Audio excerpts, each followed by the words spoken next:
স্থানীয় সরকার নির্বাচন সহ নানা ইস্যুতে নির্বাচন ভবনে ব্রিফ করেছেন নির্বাচন কমিশনার আব্দুর রহমান আল মাসুদ। আমরা এই বিষয়ে আরো বিস্তারিত জানতে চলে যাব। আগারগাঁও সহকর্মী সুলতানা জাহান মিতু রয়েছেন।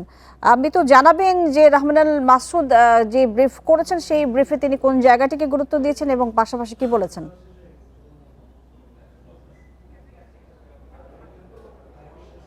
দেখুন, জাতীয় সংসদ নির্বাচন সদ্যই সমাপ্ত হয়েছে, তবে দুটি আসনের নির্বাচন কিন্তু এখনও বাকি। বগুড়া ৬ আসনে উপনির্বাচন এবং শেরপুর ৩ আসনের পুনর্নির্বাচন। নির্বাচন কমিশনার আব্দুর রহমান আল মাসুদ জানিয়েছেন যে তারা ১৪ এপ্রিলের আগেই তারা এই দুটি আসনের নির্বাচন করে ফেলতে চান এবং সেই অনুযায়ী তারা খুব শিগগিরই তার তফসিল জারি করবেন। নুডলস খান নাই তো নুডলসই খান নাই।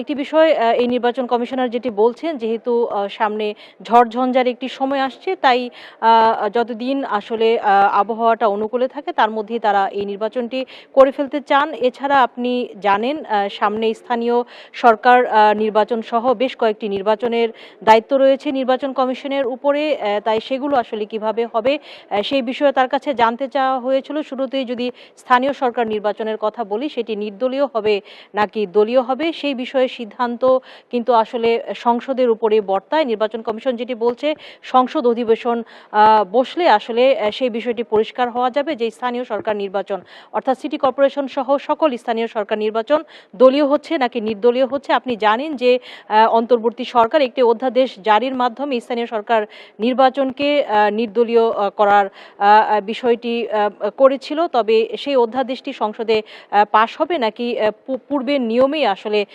জানতে চাই যে আমরা যেটি দেখেছি যে বেশ কিছু অভিযোগ পড়েছিল, বিশেষ করে জামায়াত জোট ৩০টি আসন নিয়ে তারা অভিযোগ করেছিল, সেই বিষয়গুলো আপনার কাছে কোনো আপডেট রয়েছে কিনা?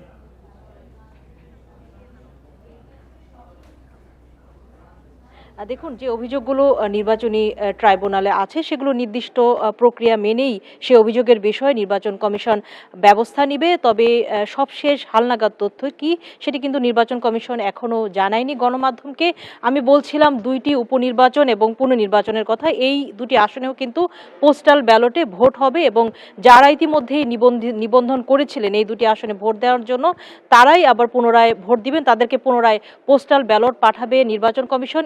এছাড়া সংরক্ষিত নারী আসনের ভোট রয়েছে, যে ভোটটি আসলে সংসদ সদস্যদের ভোটেই সেখানে প্রতিনিধি নির্বাচিত হয়ে থাকে, সেটিও নির্বাচন কমিশন কাজ শুরু করতে যাচ্ছে। সেটির তফসিল ঘোষণা যেহেতু নির্বাচন কমিশনের দায়িত্ব বা সে নির্বাচনটি পরিচালনা করা, সেটির কাজও নির্বাচন কমিশন খুব দ্রুতই শুরু করবে। তবে সব মিলিয়ে বলা যায় যে এই যে নির্বাচন কমিশন, বর্তমান নাসির উদ্দিন কমিশন, ১.৫ বছরের কম সময়ে যাদের বয়স, তারা একটি বড় সংসদ নির্বাচন অনুষ্ঠিত করেছে। আপনাকে অনেক ধন্যবাদ আমাদেরকে এই বিষয়ে বিস্তারিত তথ্য দেওয়ার জন্য।